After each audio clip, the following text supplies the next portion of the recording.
Hello and welcome to Talking with TK. I'm TK Gray. Today's topic, parents. What kind of exposure am I willing to risk? As always, let's welcome first my co-host, Chris-Ann Reagan. Hey, Chris-Ann. Hi, how are you, TK? I'm well. Thank you so much for being here today. I'm really excited about our guests today. They bring a wide variety of skills, professional and parenting/grandparenting skills. First, let's welcome Kim Clavette.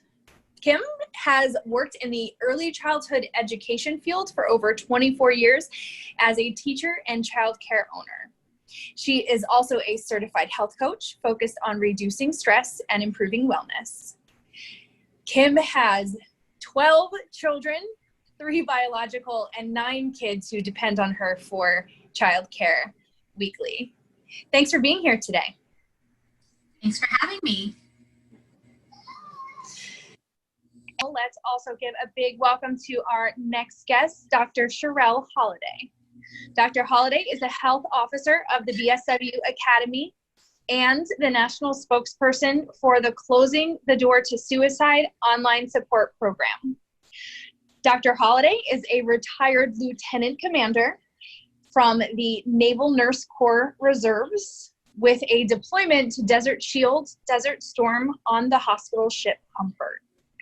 Dr. Holliday is also a mom and a grandmother of 5. Plus, Dr. Holliday, we know being a nurse, you've had lots of babies over the years. Oh, just a few. Welcome. Thanks for being here, ladies. So, we were having a conversation the other day, and being parents, I have a 2.5-year-old. Chris-Ann has 2 grown children and a couple of great nieces, actually, that are infants that she takes care of as well. And with all of the changes going on between COVID-19 and now the racial tensions that are going on in our country, how much exposure is too much for our kids? Yeah, I don't think any of us realized that we were going to be living in such troubled times and such unknown circumstances that we are right now. We've never been through a pandemic, and with the current riots and all that's going on, there's stress coming at us from all angles, particularly with me in healthcare, and that I see that a lot in the nurse friends that I do have. And I have a 4-year-old grandchild that I taught one of the BSW hand technique to my grandchild. And we call it the hand game. And there was a time that he was visiting with his parents, and he was in the living room playing with his toys, and his mom was trying to get his attention, and he was not paying any attention to mom. And you could hear in her voice she was getting very agitated. He kept playing, and I saw him doing the hand technique. And I just stood there and I watched. He got up, turned around, mind you, 4 years old, put his hands on his hips, and he said, "Mom, this conversation is going nowhere."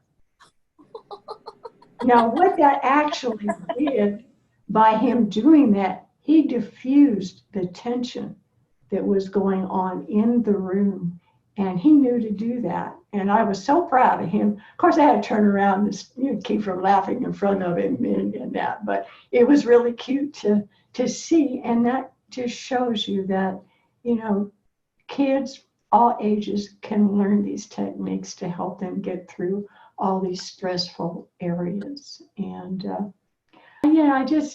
it's important. It's important for all ages. And like I said, the stress and everything that we all are going through right now, you need help to get through, and we can show you the techniques that will help you get through this without harming you. The ability to handle my life. And it's so simple.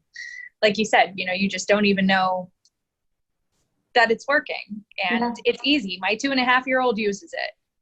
And you see her just rubbing her hands together. And we can also manually work with children on their knees. So I'll work with her knees, and it works out great because BSW talks to the your nervous system, essentially, the parasympathetic and the sympathetic system, and it just changes everything. And yeah, and it takes what, about 10 minutes to learn the first technique? Yeah. If The that. kids learn quicker. Yeah, well, kids don't have that. Yeah, They don't have all the that reasons stuff why that it's we not gonna carry work. around with us. Yeah. And Kim, you've had a really interesting since the pandemic, business since the pandemic as well, because in addition to the coaching and training that you do, you're also a childcare provider. You take care of 9 kids at your house every week. How has that changed for you since the pandemic started?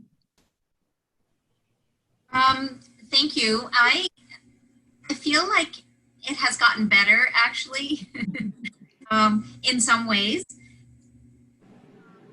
When the pandemic first hit, we were definitely stressed. We were definitely worried, panicking, focusing on it so often, so long, so much of our days. It just made it really hard for us to be good parents and to do our work. And even our sleep was messed up because we were just so immersed in this world of fear and panic. And I'm really happy that we had the techniques to use, because I honestly feel like it melted away, and I was able to think clearer. I was able to sleep better, and I was able to focus on my job and my family without panicking, or without really just with hyperventilating and just kind of anyway. So I feel like the brain sweep techniques really were so useful, so helpful. Mm-hmm. It helped me to get back into the swing of things and to know exactly what I wanted to do. I wanted to stay open as a childcare provider for my families that needed me. They wanted me to stay open because they needed to work and they didn't have any other options. So I made the decision, and I feel like it was a really good decision. We've had a great spring. We're having a great summer, and we're not getting sick so far. Cross your fingers. So yeah. Yeah, because you guys, I remember hearing you talk about it. You talked about, you had a conversation with your husband on whether you were going to stay open, but there are a lot of factors, because it was your personal family's health, the health of the kids, and the health of the parents who are first responders, who are putting themselves in danger and then coming home every day. And I think that that's something that is still really prevalent for people, right? Because a lot of places are opening up and we're going back to work, but is it safe? Yeah. In my experience, my families that are essential workers, they were very diligent in the beginning. They were very careful, washing their beddings, the kids' beddings, washing their clothes, packing lunches, and really just trying to minimize any sort of opportunity for viruses to take hold. And I was doing the same thing in my home. And because we were thinking, oh my gosh, if we get this, I'm out of work for at least 2 weeks. They're out of work for at least 2 weeks. It could go on and on as each one of us catches it and then has to go through the symptoms and get better. My husband would be out of work for 2 weeks plus. And at that time, I had my 81-year-old mom here, and she could have gotten it so much worse because, how elderly people are hardest hit. So there were a lot of things that we were thinking of, that are we making the right choice? And it was truly front of our brain, front of our minds. We thought that all the time for the first couple of months, definitely. And then the parents, as time went on, as the months went by, they started to feel a little more relaxed, and you know, okay, this is good. And we had some other kids come in who their moms or parents were not essential workers, and they were thinking, okay, I think it's okay. Let's see how it goes. Let's do 1 day a week. Let's do 2 days a week. And they kind of slowly came back. And I even took on some other children that I had never met before. These families contacted me because they knew I was open for essential workers. And they said, I really need childcare. Would you have any space for my kids? And so I did. I took, for a period of 4 weeks, I took 4 extra children because I had the space and they needed to work and their daycares were shut down. Their schools were closed. So, so I filled that need, and I'm glad I did it because it made it easier for them, and it made it satisfying for me that I wasn't, you know, I was helping someone. Mhm. Awesome. Dr. Sherrill, from a medical perspective, what are some things, in your opinion, that we can do as parents to protect our kids as they're going back and forth right now when there is so much uncertainty? Well, I would say from the medical point of view that you need to follow the CDC guidelines. You know, even the little ones, was it 2 years old and older, are now, you know, required to wear their masks. You know, the hand washing. You know, you keep your hands away from your face. If you keep your hands away from your face, you're okay. But, you know, the masks are important, and just the regular hygiene. I take extra precautions. My husband's 100% disabled. And so when I go to the grocery store and I come home, I go from the garage to the laundry room. There goes the clothes. There goes the shower. Change the clothes. And I have a dirty and a clean side, that everything, before I bring it into the house, before I actually go in and do all what I just described, I take everything out and I sanitize it before it comes into the house. And I think the more that we do those kinds of precautions, you know, even though we're opening up and that the cases are increasing, and, you know, a big part of the increase is we're testing more people, but still, you need not to let down your guard and not do the things that's going to keep you, your children, and everybody safe. And the more we do that, the less deaths we're going to have. And that's the goal. We don't want people dying. And this virus, or it's not a virus, but this COVID-19 is not going away. You know, it's out in the community. It's going to be out in the community. And, you know, hopefully we'll see some leveling off as we do the more testing, and it'll start to level off when we get to the peak of the testing part of it. But until that happens, you know, they're trying to get a vaccine out. Realistically, it's going to take a while before that's going to happen. They do have some treatments out that are working. So that's a good sign, and there's more of them that are in the pipeline to come out, and there's a couple of them that are really working very well right now, and your doctors should know about them.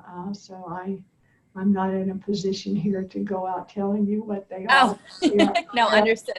That's kind of stepping out of the wellness role there, but that's something to talk to your doctors about, because there are a couple of very good, very successful treatments that are out there.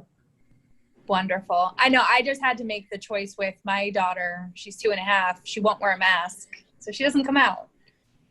She stays home when I go out, and I try to clean the car and, you know, do all of that kind of stuff, and just hoping that I'm doing the right thing. Well, too, you know, when you're introducing it to, especially a child that your daughter is, you know, just if you can make it kind of a plaything and just have it on for like 15 minutes. and then take it off. And then later on, and just gradually, so she gets used to it. The kids going back to school, they need to be used to wearing their masks before going back to school. 'Cause I don't know, putting that thing on my face, I'm not real thrilled about that myself, but I know the reasons behind it, and children are not quite able to grasp all the reasons that they need to wear it. So introducing it slowly, a little bit at a time, making sure that they're washing their hands, they're using the sanitizer, the little things that they can take with them to use the hand sanitizers for when they do go to school. And I'm sure they're going to have all kinds of precautions in schools when they do open. And, the importance of them getting back to school and having that socialization is very important to the kids, just for the mental part of it. We're losing so many people to suicide and depression and major depression and that. And I'm talking about children too, not adults. There's been a big rise in suicide amongst children doing it. Yeah, the numbers are staggering. It's hard to fathom 4 or 5 or a child of that age committing suicide, because they don't understand what death is. They see the video games, they see television, they see movies, and people die on those, and then they're up, in another movie or something. So a child at that age does not have the cognitive development to know dead is dead. So they don't realize what they are actually doing. It just hurts so much, and they can't stand the hurt, and they just want the hurt gone. So it's sad, and we'll get through this. I mean, it's going to be tough, but we're Americans, and we'll get through it. So when we first started the pandemic, the state really didn't have any guidelines for us regarding masks or protective equipment, PPEs, for childcare specifically. They said, no, not at this time. We're saving all of that for the medical professionals and for the hospitals, and so we only had what we had in our homes. So if you had a box of gloves, you used your box of gloves. If you had something to put over your face, you would use that, right? So our neighbor, I guess she's a great seamstress, and she started sewing masks, and she made some for adults, and she was just giving these away. She was not asking for any money. So she made some for kids, and I said, would you make some for my childcare? And she said, absolutely. So she made me 6 or 7 little childcare masks and children's masks. And so we played with those for a little while. When they first saw them, they were intrigued because they had some great little designs on them, animals or fairies or, mermaids and all of these things. So they were intrigued with them. They didn't mind putting them on, and then they played with them, and then they took them off. And then, so it kind of was a gradual introduction to wearing the masks. If I would have said to them, you have to wear these masks right now, all day long, they probably would not have gone for it. But where I said, let's play around with these, gorilla on your mask. Can you be a gorilla? And so they would put on their gorilla, and they would act like a gorilla. And so it just became just a way to break the ice, so to speak. And so only maybe a few minutes the first day. Second day went 6-7 minutes. Third day, they were wearing them for hours. Yeah, I can imagine if you're wearing a gorilla mask and you're walking around like a gorilla. That's fun. Yeah. It is fun. Yeah, it is fun. So I had some that were ocean themed, so they would pretend they were swimming in the ocean, and they were diving with the whales and the dolphins and all of this. So it was really a cute way to do something that was going to turn out very necessary. So anytime they leave the house, they need to wear them. Here where I live, they just decided last week to mandate the mask wearing. So that recently just turned around to now you have to wear them when you enter any public place. With childcare, they have still said that we can use our own judgment in our homes or in our centers. If we want the kids to wear them, then they will wear them. If we don't need them to wear them, or if we only want them to wear them for, a couple hours while you're playing in the, or doing some educational things, then that's okay to wear them then. But they're not going to come at me and say, oh, your children aren't wearing masks, you're getting a fine. No, they're not doing that with childcare at this point. Well, I know here in Arizona, because our numbers are pretty big, restaurants are open. And you have to have a mask in order to enter the restaurant and be anywhere in the restaurant except for at your table. When you're at your table, you can take your mask off and everything is socially distanced. But yeah, I don't know. As a mom, I still have some concerns, as a professional, I hear the statistics, and then there's the new information that's coming out now with the rooms that have been chemically cleaned that they go back into 2 weeks later, and it's just covered in the virus, and the virus is staying in the air, and there's so much as a mom right now that you kind of have to look at. So at the end of the day, what is your best advice, ladies, for just making the best decisions that you can? Well, I think just following the guidelines. I mean, that's all we've got to go by right now, because, nobody knows a whole lot about this COVID-19. We just don't know. And until there's more research, and that's going to may take years before we really know anything of any more than we know right now. I mean, we know more about what works and what doesn't work. But as far as the origin of it, they're still trying to figure out for sure the origin. We know it came from China, but that's all we know about it. Other than, there's so many theories out there. And, like any other type of virus, it mutates. And, it's different from the flu. The flu is a flu. Yeah, it's a type of virus, but this is not a flu. It's a virus. And we just don't know. And it's going to take, take years before we actually know for sure all of it, and getting a vaccine would be wonderful, but vaccines take a while to work. They've got trials that they have to go through. And I don't know how you can push it through any sooner than what we normally have to get a vaccine. So it's we're treading into unknown territory.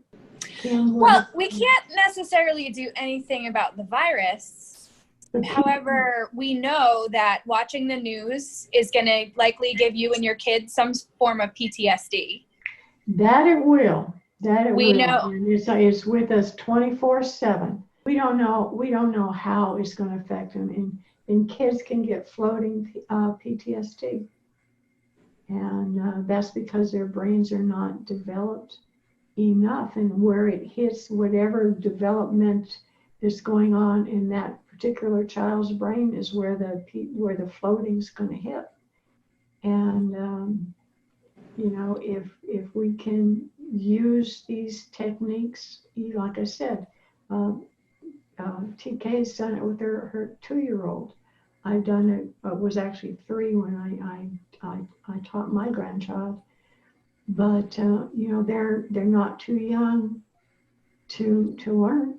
But at that age, you just make a game out of it when you're teaching them how to do it, and it's amazing how they catch on so quick, and that will help them from getting the floating PTSD if we start working with them. And we're all bombarded 24/7 with all this. You can't get away from it. If it's not on television, people are talking about it. It's on social media all the time. We're in a world of just constant bombardment of media of some type. So I'd like to say something about that as well. sure.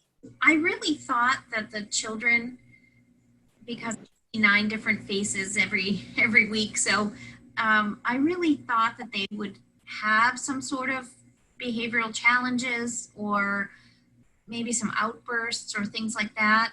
But I really haven't seen it in my experience. I feel like they don't, or they know that the coronavirus is going on because they say it. They're like, oh, because of the coronavirus, right? You know, when we have to do things differently.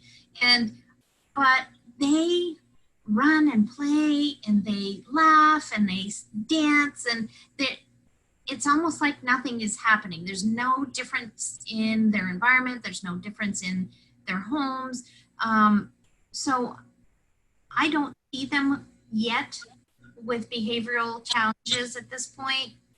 I do have some that are not sleeping well, and I'm wondering if it is that. I just, you know, with my advice is that they use the hand technique and use it. You know, Well, absolutely. Kim, one thing that your kids are having that you have in the daycare, they're still getting the social interaction. They're Yep. not in the isolation because it can relieve stress. They have some place they can go and they can talk to kids their age, and they can play, and they can actually have fun. And that's the big stress reduction for the children. So, and that's one reason kids need to get back to school. They need to be with their peers. They need that socialization. And two, with floating PTSD, that may not manifest for years.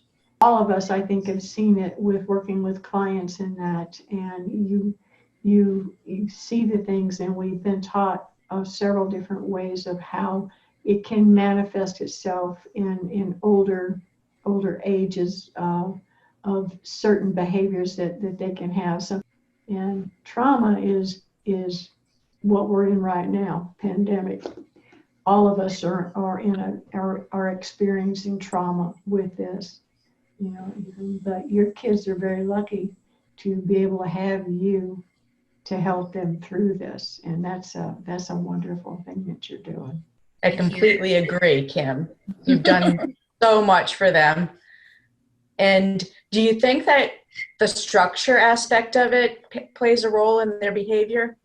Yeah, definitely, because they know what comes next, and they know if it's a Miss Kim day, they know when they drop off, we're going to play outside, we're going to then have a snack, and we're going to have some learning time, and then we're going to have more play time, and then we're going to have lunch, and they know what follows after the other, which is a very big source of comfort for them. And when they're home, that's not necessarily the routine they have there. I know what I'm doing at my home, what my routine is, but when they're here, I've tried changing it around. I've tried, you know, alternating the schedule, and it doesn't go over very well. So I ultimately end up doing the same thing every day because that's what they need, that's what they crave, and that's what helps them to be their best selves, is to know what's coming up. I think it's really helpful myself. I had my niece and my great nieces here for a little over a month, and it was a struggle getting that routine that they weren't accustomed to having. But once we did it, we had some happier children and children that would sleep better. And I have to say, it's affected everyone so differently that I suffered a loss of a job, which I thought was very negative. There was a lot of, it impacted me in so many ways. And then I was introduced to the BSW techniques. And without those, I wouldn't have been able to take my family in and take good care of them. You're absolutely hitting the nail on the head, because I feel like without these techniques, I don't think I could have opened and stayed open for the families that needed me, because I really felt like the whole world was crashing down around me, right? And that's how a lot of us felt in January and March. Definitely. And I felt like, oh my gosh, this is the end. You know, I can't do this. I can't even think myself. How am I going to think for the children, you know, to protect them and all of this? So I'm just, you hit the nail on the head with using the techniques. It just totally changes from negativity to positivity, and you can think clearer and you can Absolutely. make better decisions. And the decisions I've made have all been as a result of using the techniques, Mhm. being healthier for it. You know, it's interesting, Kim. I was just listening to you describe the relationship you had with COVID at the beginning and how you felt so disconnected from everything. But it occurred to me when you were saying that that's the reality for some people all the time, Mhm. and has been, maybe even before they decided to have kids. So because of that, when the pandemic hit and everyone started feeling that way, and we saw suicide rates raise more than 300%, domestic violence more than 500%, because of the pandemic, you know, we're all licensed, certified BSW coaches. There's more of us that are just on this call right now. We got together and we said, people are suffering, they're dying, what can we do? Mhm. And we decided as a team to open up our online group sessions for almost nothing, or in some cases, in a lot of cases, free. So our stress reduction brain training is available online right now, Monday through Friday. There are 5 different classes a day that you guys can go to and check it out.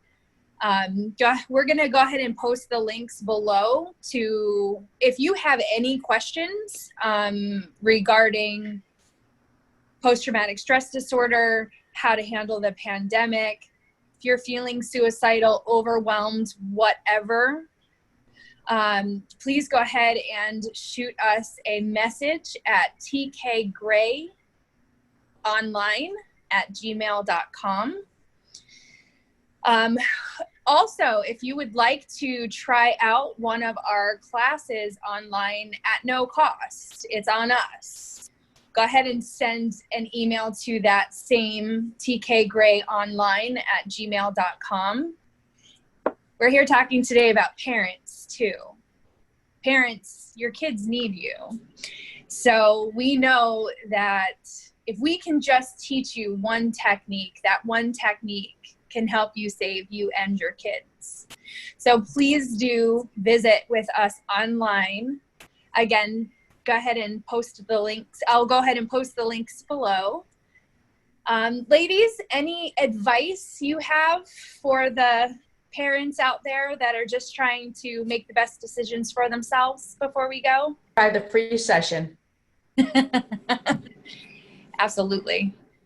Absolutely. The gift certificates are for sale as well. So if you love the free session and you want to come back instead of paying full price, we have it available for $10 right now, you guys. And it's all online. Parents, take care of yourselves so you can take care of your children. Take advantage of this. You have nothing to lose and everything to gain. And my advice would be to definitely hug your children. If they need to release emotionally, let them. If they need to cry, let them. Mm-hmm. Need to have a tantrum, let them, because they need that, and they need to feel safe doing that, and you are their safety. So just let them release that, because if they keep that in, it's going to cause more issues as they get older. It's going to stay in their cells, and they need to release that. So, and my other advice is turn off the TV. Just turn it off. Just leave it off. I think that's great advice, Kim. Great advice. And you guys remember, bring your kids. Bring your kids to the session. It's online. You know, have them learn with you. You'll be amazed at how much better they are at especially the hand technique at the beginning, because they don't have the same kind of stories that we have. They just know that they feel better. And I love that about what we do. Thank you, ladies, for joining me today. I appreciate you. Thank you, TK. Thank you. We'll see you again soon.